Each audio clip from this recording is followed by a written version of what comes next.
నా దగ్గర ఒక మార్వెల్ థియరీ ఉంది, కానీ మీకు నచ్చదు, అయినా చెప్తా. సో బయట మార్వెల్ ఫ్యాన్స్కి జనరల్గా ఉన్న ఒక అసంప్షన్ ఏంటంటే డూమ్స్డే ఇన్ఫినిటీ వార్ లాగా మనోళ్ళు ఓడిపోతారు, సీక్రెట్ వార్స్ ఎండ్ గేమ్ లాగా అందరూ ఉంటారు, గెలుస్తారు అని. Infinity war and end game తీసిన రూసో బ్రదర్స్ డైరెక్ట్ చేస్తున్నారు ఈ 2 అవెంజర్స్ మూవీస్ కూడా. డూమ్స్డే కాస్ట్ అనౌన్స్మెంట్ లో కూడా అందరి నేమ్స్ లేవు, సేమ్ ఇన్ఫినిటీ వార్ లో లాగే. లైక్ ఇన్ఫినిటీ వార్ లో కూడా కెప్టెన్ మార్వెల్ లేదు, యాంట్ మ్యాన్ లేడు. సో ఇలాంటి అజంప్షన్స్ రావడానికి స్కోప్ ఉంది, తప్పలేదు.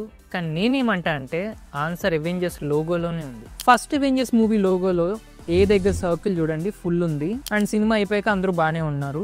ఏజ్ ఆఫ్ అల్ట్రాన్ లో కూడా సర్కిల్ ఫుల్ ఉంది, కథ సుఖాంతం. కానీ ఇన్ఫినిటీ వార్ లోగోలో సర్కిల్ సగమే ఉంటుంది, అందరూ ఒప్పుడైపోతారు. ఎండ్ గేమ్ కి మళ్ళీ సర్కిల్ ఫుల్ వచ్చేసింది. మీకు అర్థమైంది కదా నా థియరీ ఇప్పుడు. సో డూమ్స్డే లోగో చూసుకుంటే సర్కిల్ బాగానే ఉంది, కానీ సీక్రెట్ వార్స్ లోగోలో సర్కిల్ చూడండి సగమే ఉంది. నేను 2023లో ఒక ట్వీట్ వేసా, నా యు నో వై చెప్పే కదా మీకు నచ్చదని.